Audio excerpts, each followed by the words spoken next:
Welcome back to the Ronny and Ernie show. I'm Ron Williams. I'm a sommelier and wine specialist, and I'm here with... I'm Ernie Zahn. I'm a filmmaker, and we haven't decided what my "and" thing is yet. Yeah.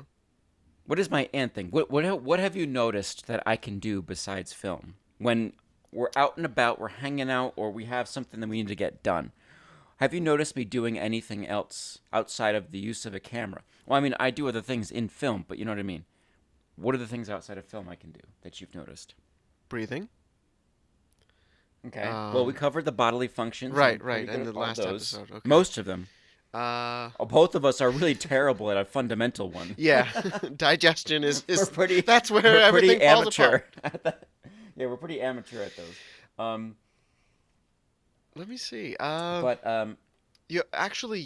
what really surprised me is you have you can draw. So you Oh, can really? you can draw better than I can. well, I can basically jot down the gist of what I'm thinking visually. So I can sketch in a kind of rough way. I don't even know the right terminology. Hey, I am not or artistic in that regard, by any stretch of the I can mimic imagination. photographs to a certain extent. I used to draw movie posters. You know the yellow dividers in our binders in like elementary and in middle school, stuff like that. Do you remember those with the tabs? Yeah, yeah, yeah. So The I Trapper used Keeper. to. My mom was against Trapper Keeper. She thought they were a colossal waste of money. She's like, don't follow trends. Oh my god. I just had plain, simple, Garrett Just binder. Um, so just like a 3-ring binder. but the yellow What dividers. what is I the used Trapper to Keeper though? draw. How does that differ from just a binder? What it would like fold over with Velcro or something? Oh my There's God, they like were a so complicated. It wasn't just the Velcro. That was the beginning of it. You open it up, and there's like a slot for your business cards, which an 11-year-old doesn't have. You can have, not just your standard pencil, your standard number 2 pencil, your pen, and then also your extra lead with your mechanical pencil. And then it had different size slots for different things, and it had all these bells and whistles on it. I think some of them were battery powered for some reason, and some of them lit up. What? It was just. What? No. No. Bullshit. It's No fucking well, way. think Why about would it. they It's do it's a that? part. It's a part of an era. The '90s. We're '90s kids, right? Well, yeah. The '90s was how do we get practical things for kids That light so up. exciting and so entertaining that they'll tolerate it for even a minute. Think about all the breakfast food Oh my god, that was yeah. available for us. Just sugar. You know? Just all kinds of Yeah. sugar. I did have the light up sneakers. I remember Yeah, that. I had those as I well had for a little one bit. pair of light up sneakers, and they were apparently Yeah. these nasty, like lithium battery. There was like the really bad, scary batteries that would go into these things. It's like you are There's a walking around with toxic. The Texas-sized garbage island in the middle of the Pacific, I'm sure has a Connecticut-sized state within it that is just those sneakers. What were they called? Mixed with the Heelys, which is the next generation, Yeah, right? We miss those. we did miss those. I did. I don't understand. Like why? I cannot fathom the mind of a person who would want to do that. But whatever. It's like I want Um, shoes I that ca- have wheels on them. I think I did, but it was just very simple. It was effectively a 3-ring binder that had like polyester. Yeah, I had the base model. I had the base model. There was one trim level up had like the pouch with yeah, that one, it's all terrain. It lights up, it locks, heated yeah. seats, the whole bit. Ter- terrible paper capacity though.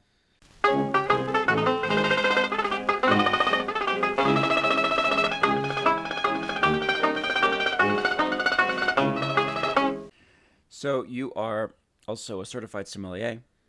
Yeah, What did that test look like? I mean, I don't tell us the that content, don't tell us was the answers. What are the papers? Oh, it was just printed out. So um, I should. So there is a distinction there. I did not do the Court of Master Sommeliers exam. What is Um, that? that is another organization that certifies people in wine. That is more geared towards the service of wine. I went through So the the specialist at a nice restaurant who comes over and gives you exactly like recommendations. the presentation of the bottle is how you're actually opening it. That's all part of what you're tested on, and I just found that to be very pretentious and bullshit.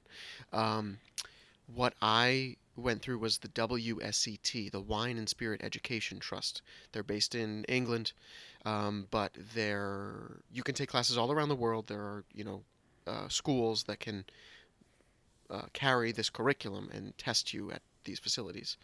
Um, so this is geared more towards education, and that's what interested me a lot more. It was more like in depth. It was more about n- not so much the service, but the making of the wine, the growing of the grapes, the understanding more of what goes on behind the label of a bottle. Um, so yeah, I also got a Hmm. spirits certification through that. So it was not just wine; it was wine and spirits. Whereas Court of Master Hmm. Sommeliers, I do not believe they do wine. They don't do sake. They don't do beer. It is, or I'm sorry, they don't do spirits. They only do wine. That was confusing. What's Okay, so what's the typical job of a Court of Masters graduate versus a WSCT? What are You their can career you tracks you can typically? pretty much do the same thing. It's just you are far more geared towards restaurant service to work in an With on-premise restaurant with a wine cellar, managing the wine cellar, serving wine to people, right? With WSET background, you can work for a distributor. You can work for, not to say you can't work for a distributor when you go through the Court of Masters, but that is the preparation there is for the service of wine. That's what it's really gearing you up for. and WSCT is more business to business, let's say. Yeah, it's education. You can be consumer facing, but yeah, you could do like a distributor. You could be at a retail shop. You could work at a restaurant if you wanted to. Um, the WCT can prepare you to be a sommelier in a restaurant as well. Uh, but you just have to learn, some of the nuances of, the bottle presentation and all that um, Wait, on was I your own. saying WST before? I don't know, but it is Oh, WSET, WSET sometimes. ah, Yeah, WSET. WSET. All right. Is there a third? Yes, there is the. Donnie's red No, red grape juice. no. Grape juice plus. Um, Yeah. it's the Society of Sommelier, the American. Let me see. Hang on. The The Sommelier wine corner. Society of America is the other one that I know of. Oh. What would it take for us to make our own school? Money.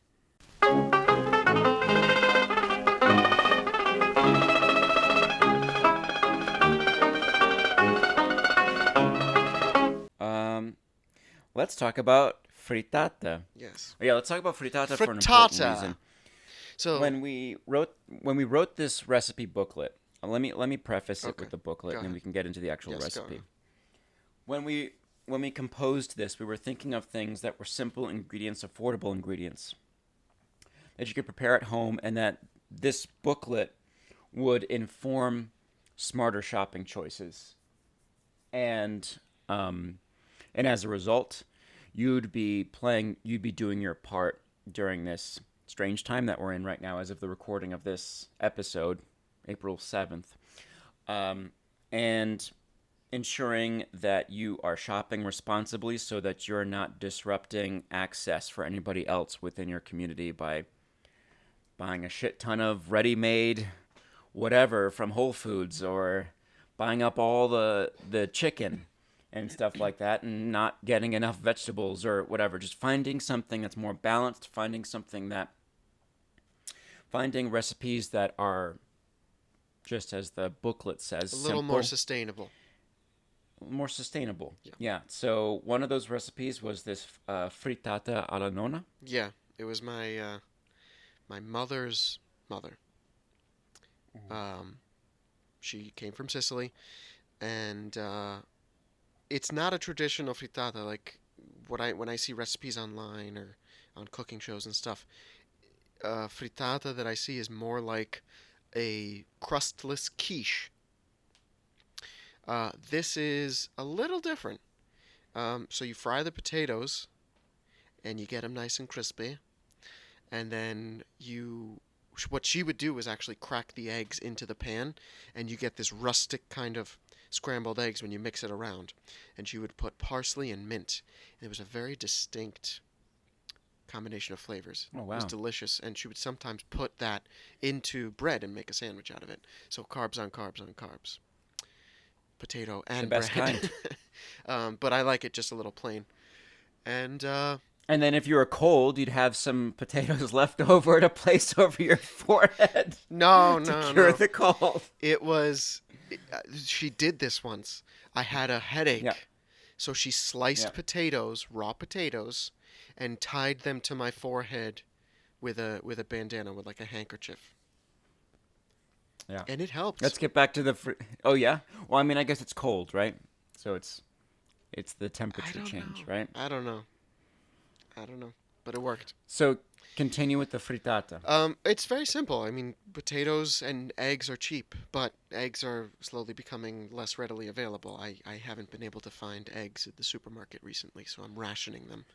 Um, but this is a Yeah, and so very you're affordable, in the New easy York meal. area. I am in the Southern Connecticut, New York metropolitan area, I suppose you could say.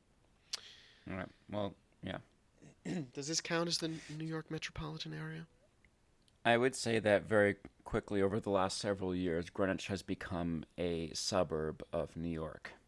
So many people commuting in. The the the real estate housing has gone up because individuals who don't want to live in the congested city want a little bit more space have been buying up or renting out Greenwich, Stamford, all the way up to Norwalk, and that's been driving up the cost of living and all that stuff. Mm. So yeah, I would say it's.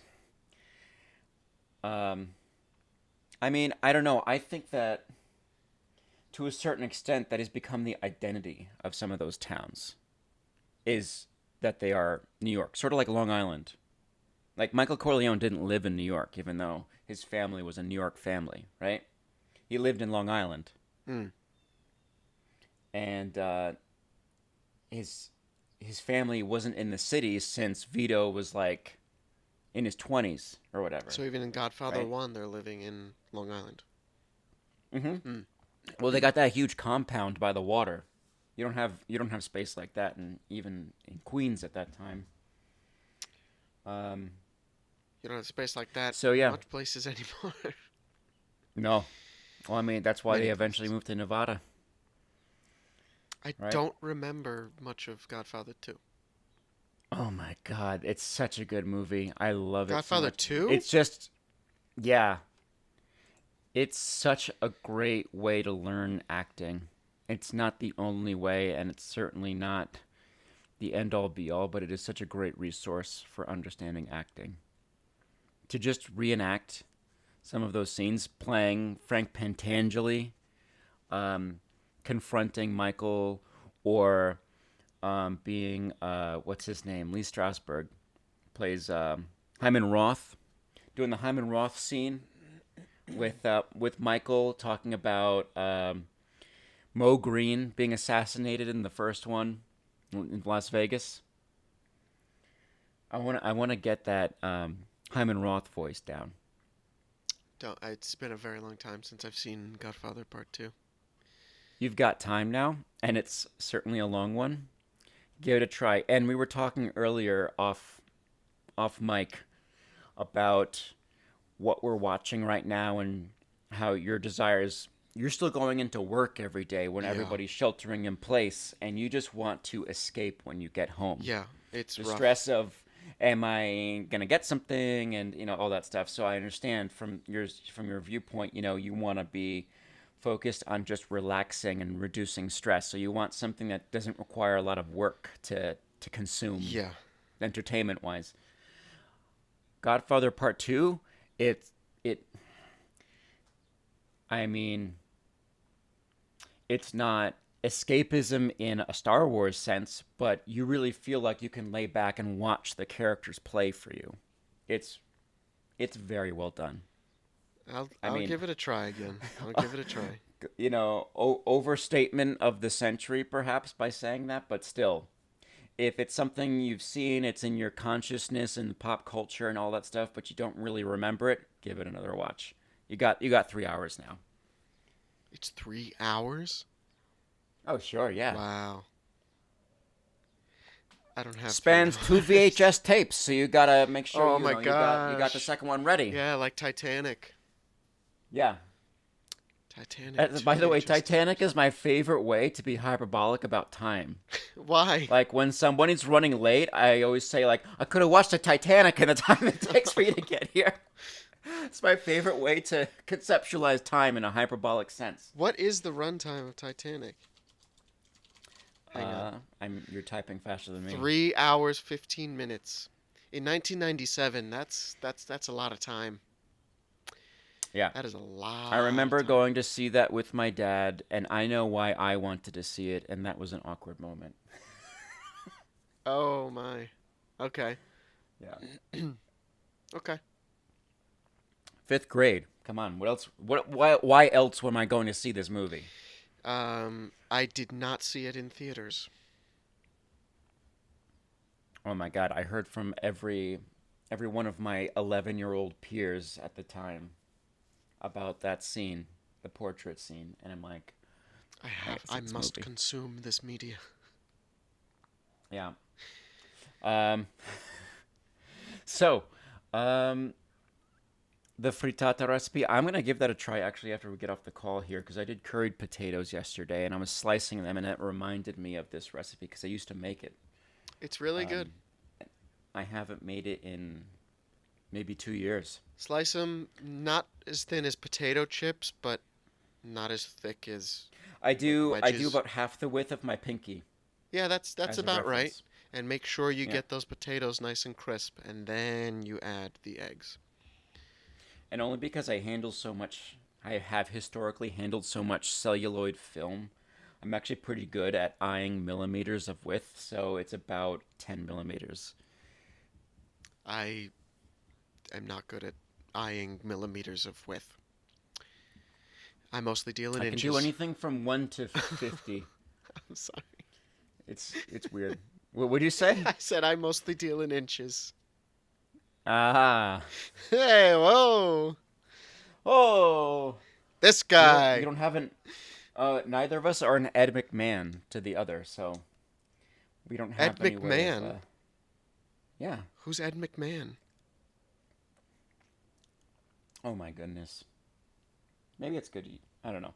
Um, Who is Ed McMahon? Johnny Carson's sidekick. Oh, okay. Congratulations, you're Weird, Publishers wild stuff. Clearinghouse is $5,000. Whatever it was. It was probably more than $5,000. The only sidekick on like a talk show that I was seriously exposed to was the robot skeleton from Craig Ferguson. Oh my God, that's the best one. He's amazing. Yeah. It's amazing. Like that is the most Who entertaining bit. Like when they're just, of course, when they I both would be lose it is hilarious. I would be pleased and then also not surprised if I found out that the voice of the robot was Peter Serafinowicz. No, no, no. I've seen who the voice is of the robot, and it is not Peter Serafinowicz, but he is an That immensely talented that would be great. voice actor. Yeah. He does an incredible Morgan Freeman.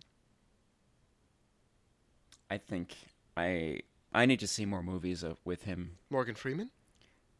No, Oh. Peter Serafinowicz. I want to see him in more movies. He was in John Wick 2. He was? Yeah, he was in John Wick 2 as. Okay, so they call him the sommelier. And there's this whole scene. It's really good. There's a clip on YouTube. You can find it. Just John And Wick that's why you sommelier. became a No, no, sommelier. this came out way after, but it was just very entertaining because he's essentially the armorer, right?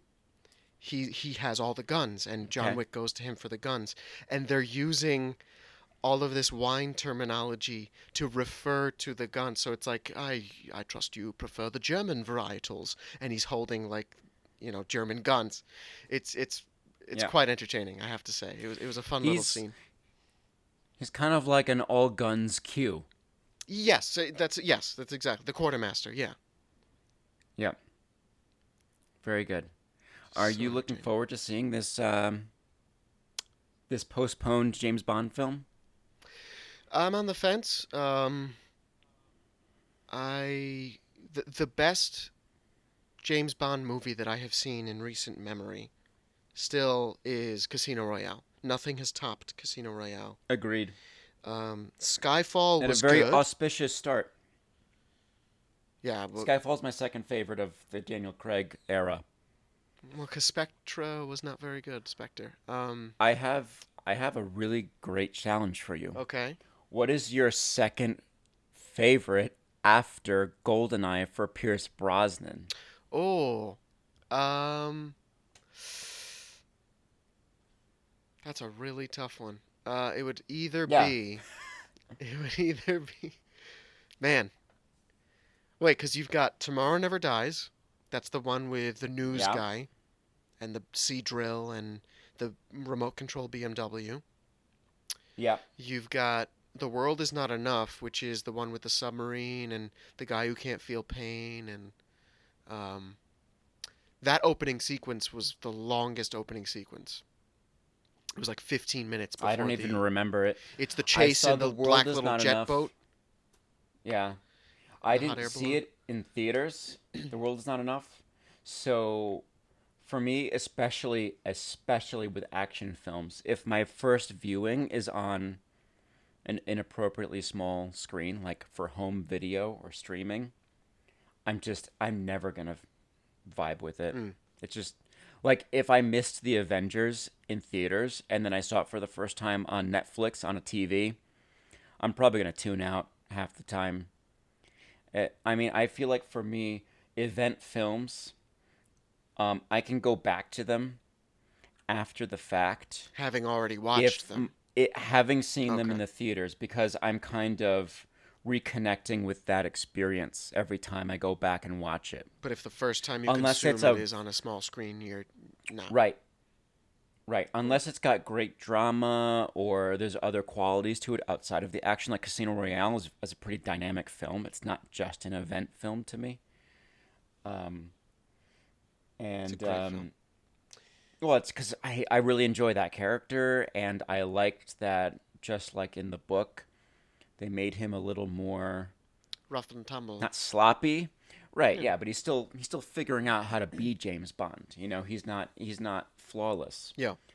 And I think with The World Is Not Enough, I remember watching it on like VHS Yeah. on she's like if we're going diagonal, like an 11-inch screen, Oh my God. or something No. like that. And it's square, so it's also cropped and pan and scan or whatever they call it. Mm.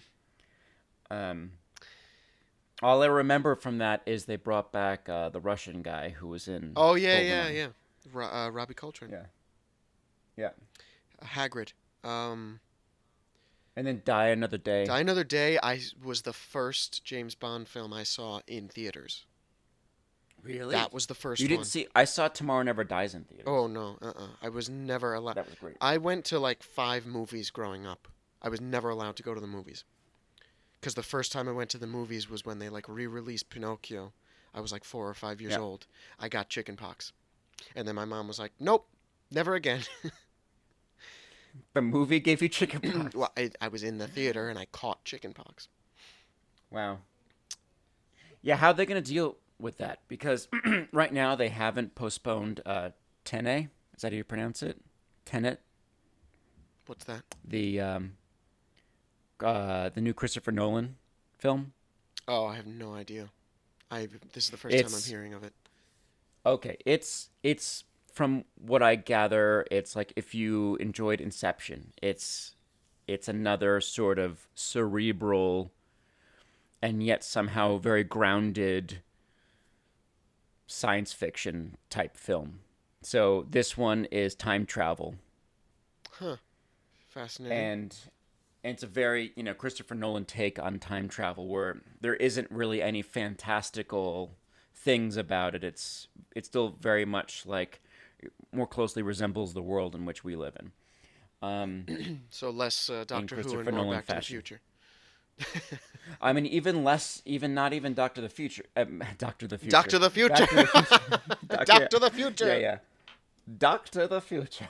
That's terrible. That's the when Marty and Doc Brown meet the Doctor. Where they fall into a centrifuge and become all one thing. Mm. It's a it's a DeLorean, and it's a man. It's a It's man bigger on the DeLorean. inside. Yeah, yeah, yes, exactly. It's a car that's bigger on the inside. Uh, Anyway, they haven't postponed that Christopher Nolan film, and it's an IMAX film, right? oh, how are you And it's gonna do still that at slated to home? come out in July. No, I don't think And it's gonna James work. Bond is postponed to November. And we're expected to have some sort of modified version of the way of life we're used to, where it's like 80 seat restaurants are going to seat 30, or factories are operating at 25% capacity and stuff like that. Like it's going to be this sort of slow thing before the vaccine's widely available, Yeah, right? Um, I wonder if that's going to be where theaters like Alamo Drafthouse and other ones that do like assigned seating, like an airline, hmm, are gonna rise in prominence because they'll deliberately block out seats to create space yeah, between people, so you can't sell out, or you can sell out, but you can't fill up an entire IMAX theater. Maybe you have, excuse me, two or three seats between people, and and actually, if anything, the shows will get sold out, right? Because you'll have a combination of people who have been starved to finally get out again, yeah. and then if you're only operating at like 40% theater capacity, you're gonna sell those tickets a lot easier. Um, so I wonder, if those kinds of theaters where you have to pre-book your seat number and everything like that are just going to become more Yeah, commonplace. and then we'll have scalpers selling tickets outside the theater. Yeah. We'll both have cousins that we know who are doing that. Yeah. But to answer your previous question, I would probably have to say Die Another Day is my second favorite. Not a great film. I would say to Very strange no. premise. But the reason, and here's the reason, I fell in love with the Aston Martin Vanquish in that film. It is just a I don't beautiful remember it. car. It is a beautiful car. And I loved every minute that it was on screen. It was beautiful. It was an incredibly preposterous storyline. Yeah, And I think it's like Roger Moore's James Bond had that kind of phase too, where it's just the gadgets or the concepts, like I'll have a there's a vodka there's a martini. entire there's an entire section of Octopussy where he's literally dressed up as a clown beating people up. That's not a scenario I ever thought James Bond would be in. The most grounded of the Pierce Brosnans, I think, would be. I mean, Goldeneye and then Tomorrow Never Dies were probably the most, like, plausible. I mean, yeah, the fundamental plot about a news media company that is staging stories Starting a is war. not crazy, because you think about actual news agencies that have been, in trouble for hacking and stuff like that. Um, and GoldenEye, the weapon in particular may be a bit far fetched, Yeah, but the idea that they have a weapon that the former Soviet Union doesn't have any control over, because now post Soviet Union they're kind of having. I mean, that's a reality yeah, even now. Like absolutely. apparently the reason North Korea has the warheads or the rocket technology that they have is because, the former Soviet countries are having a hard time of having the resources and money to keep a lid on the things that were all a part of a vast empire at one point. Crazy shit. So those fundamental things, those make sense to me. The most grounded of the Sean Connery ones to me seems to be From Russia with Love. And I feel like that's when the whole concept of the honeypot became a pop culture thing. Um, yeah, I guess so. I wanted that briefcase, that attaché case. I really wanted that briefcase. The thing I don't like about briefcases is because, I mean, it's not practical to walk around with that in your hand, you know? No, I want a shoulder strap. Yeah, exactly. Or a backpack. I think backpacks make all the sense in the world. Yeah, but when have you ever seen James Bond with a backpack? Um, Probably when he's on skis and also holding two guns Yeah. and successfully killing people for some reason. And he also has a backpack on because it's a parachute when he gets over the The edge. backpack doesn't go well with a suit or a tuxedo though. When we're in a suit, But he has it's it underneath. Yeah. underneath the suit. He ditches the backpack. Well, no, he lands at the bottom, and he's a southern Eastern European town. It's like a village built out of a mountain, Mm-hmm. and he lands perfectly on some cobblestone. Sheds the backpack and the winter gear, and he's got his Like, that's a tuxedo load underneath. off my He shoulders. straightens his cuffs, and then somebody comes up, it's Your Casa, and it's an English valet in Montenegro, of course. Yeah. Um, Why not? because that's where all the English valet get the real tips. And not that I have anything. you do it. You do it. Not that I have You do it. anything against valets. Many of them are lovely people.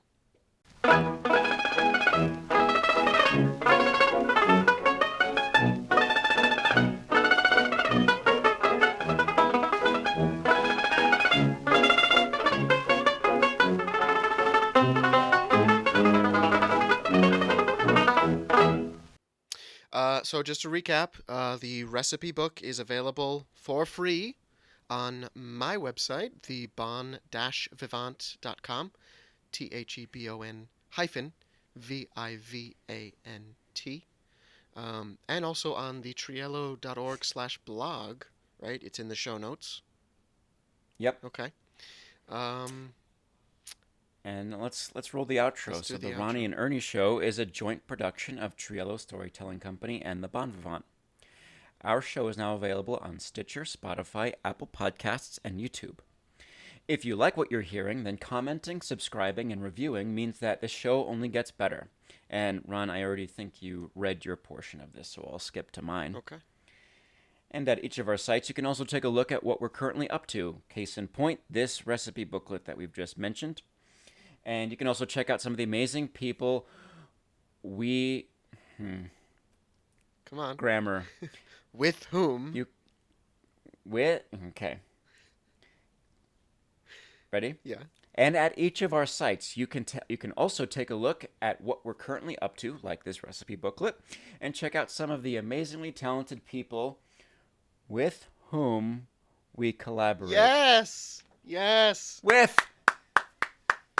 Bravo. Uh, All right. I have a proposal for you. Okay. Can we please do a song next week? How? It doesn't Well, work I'll record over. my port. I I'll record my port, I don't and then have you time. record yours. What about if you harmonize with me? I'll try, but no promises. The Minstrel Boy. Ugh. The minstrel boy Okay, all right, to all the right. war is done, All right. and the ranks We'll see you of next death week. You will find him. All right. Goodbye. Bye. Bye.